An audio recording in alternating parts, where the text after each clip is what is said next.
This is the standard every other car company is now being measured against. For a long time, if you wanted a serious luxury SUV, the answer was always the same: Range Rover, Mercedes GLS. You paid the price, you got the name on the hood, and that was that. Those days are over. This Chinese SUV just made the entire European segment look like it stopped trying. This is the Aito M9. It is bigger than a BMW X7, quicker than a Porsche Cayenne, and the cabin puts a Maybach in an awkward position. Actual open-pore wood. Crystal finish dials. Acoustic glass, so effective the silence inside feels engineered. Canada gets it in 2026, and once you see what is sitting inside this thing, it becomes very clear why the established luxury names have every reason to be concerned. Let's start with the face of this thing, because it is not just a bumper and some lights. It is basically a computer you can drive. The design language is called Kung Pin spreads its wings, which sounds like a martial arts move, but the result looks like something that just landed from orbit and decided to park in front of a five-star hotel. The front is completely sealed off.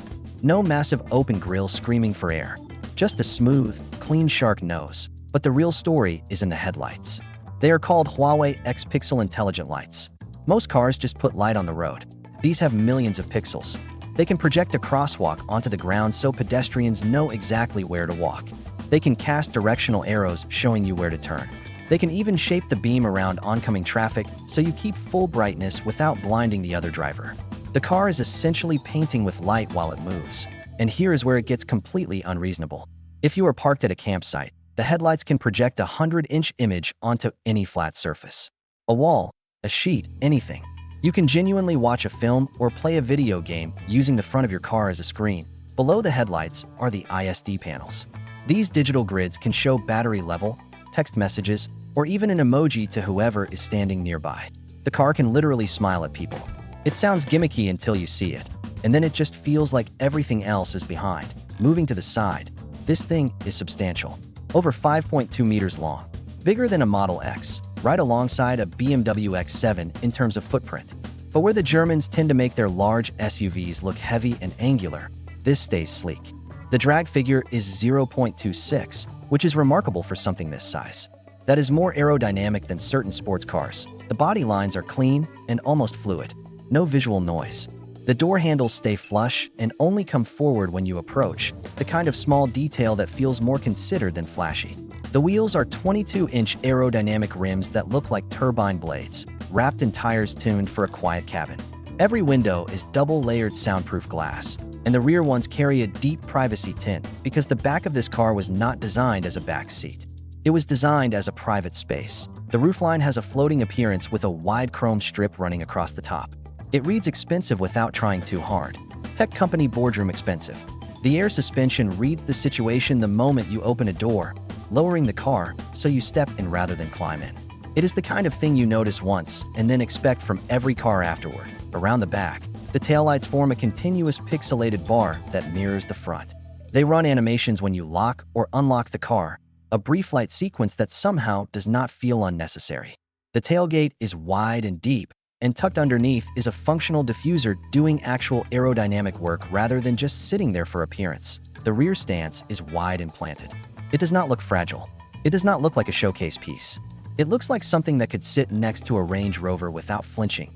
And if the outside already looks like this, what is waiting inside is going to take a moment to process.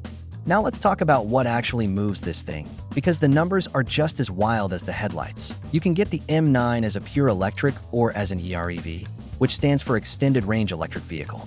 The full electric version runs on an 800-volt platform, which means charging happens at a speed most people are not used to.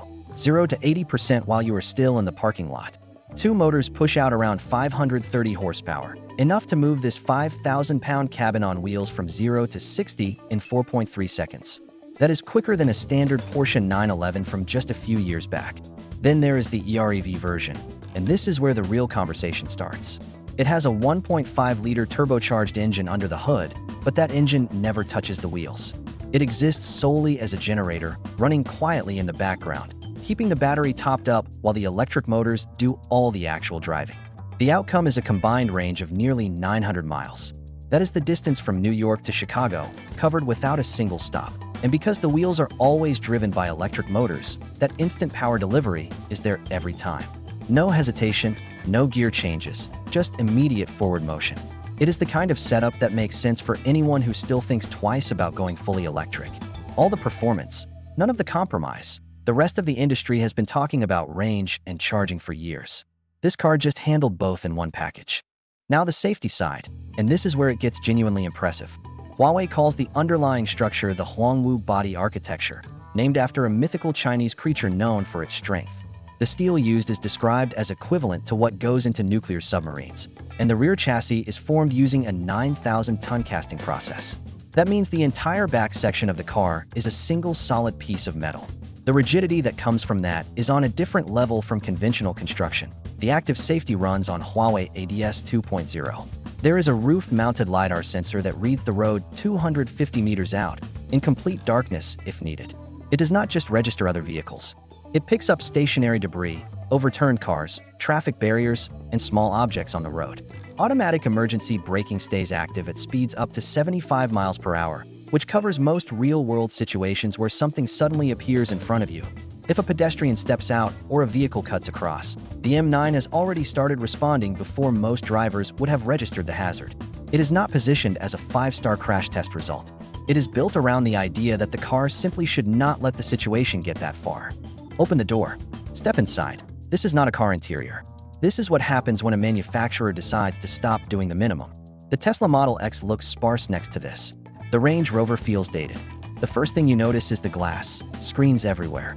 3 of them, spanning the full width of the dashboard in what they call a one-glass design. It looks like a single continuous panel of dark crystal running from one side to the other.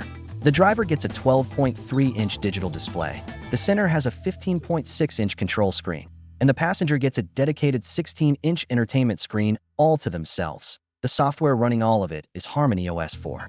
It is fast, genuinely fast, high refresh rate, responsive to the touch, and you can move windows between screens by swiping across them. If you have a Huawei phone, placing it on the dashboard connects it instantly. The car basically absorbs your phone. Then look up. The heads-up display projects 75 inches onto the windshield, placed virtually 8.5 meters ahead of you. It is full augmented reality. Directional arrows appear on the lane in front of you. Other vehicles get highlighted with a digital outline. Pedestrians get flagged. You are reading the road through a layer of information without ever dropping your eyes to a screen. Now the seats. The front passenger position is officially called the Queen seat. It has a motorized leg rest, a foot rest that folds down, and it reclines almost completely flat. It is closer to a lie-flat pod than a car seat. The second row is where the zero-gravity captain chairs are. One button press tilts the seat back and raises the knees to chest height, a position developed by NASA to reduce physical stress on the body. The seat heats, ventilates, and massages simultaneously through a 10-point system that feels like actual pressure rather than a buzzing sensation. Above those seats, mounted in the ceiling, is a laser projector. Behind the front seats, a 32-inch cinema screen rolls down from the roof structure on a motorized track. The projector is calibrated so the beam clears your head regardless of how you are sitting. Recline in zero gravity, close the electric window shades, and you are watching a film in 4K inside a moving vehicle. The audio system is the Huawei Sound Superior setup. 25 speakers, 2080 watts. Headrest speakers handle active noise blocking, so the driver hears navigation while passengers in the rear listen to something completely separate without the audio crossing over. It is more precise than what you get in a Maybach. On the center console, there is a crystal dial that catches light the way a cut gemstone does. Next to it, 2 wireless charging pads covered in soft fabric, each running at 50 watts with built-in cooling so your phone stays at a normal temperature. Underneath the armrest is a compressor refrigerator, not a cooler. A proper fridge that runs from frozen to warm in the same compartment. The glove box has no handle. It opens with a digital code, which makes handing your keys to a valet a lot less stressful. Door pockets are lined with soft material, so nothing rattles or scratches. The wood trim is real open-pore walnut. Every surface your hand lands on feels considered. Then there is the space itself. The floor is completely flat. No raised tunnel down the middle. At 6'1", sitting in the third row is comfortable. There are cup holders, USB-C ports, and power reclining backrests in the third row.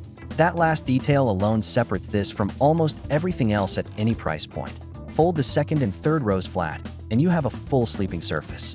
Camp mode runs the climate system off the battery. The projector can throw an image onto a wall or a sheet outside, and you have a legitimate place to sleep.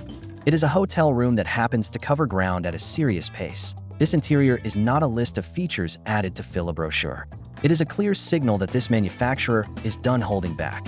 Every established name in the luxury segment now has a real problem on their hands. And now, the moment of truth. A BMW X7 or Mercedes GLS with these specs would cost you $120,000, maybe $140,000 easy. The Huawei Aito M9? It starts around $65,000 US. The fully loaded top-spec Ultra version with the projector headlights and the zero-gravity seats? Roughly $78,000. That is nearly half the price of its German competitors. The price is ridiculous. And yes, America would riot if this came here. Dealers would be marking this up by $50,000 and it would still sell out. So here's the real question. Would you pick this with the movie projector, zero-gravity seats, and 900-mile range? Or would you spend $40,000 more for a base model BMW X7 just for the badge? Be honest. This car proves that the game has changed. The gap isn't closing, it's gone. So what do you think? Is this the future of luxury or just a gadget on wheels? Drop your thoughts below. Smash subscribe, hit like, and buckle up because next time we're checking out another Chinese car that might embarrass the entire industry. Peace.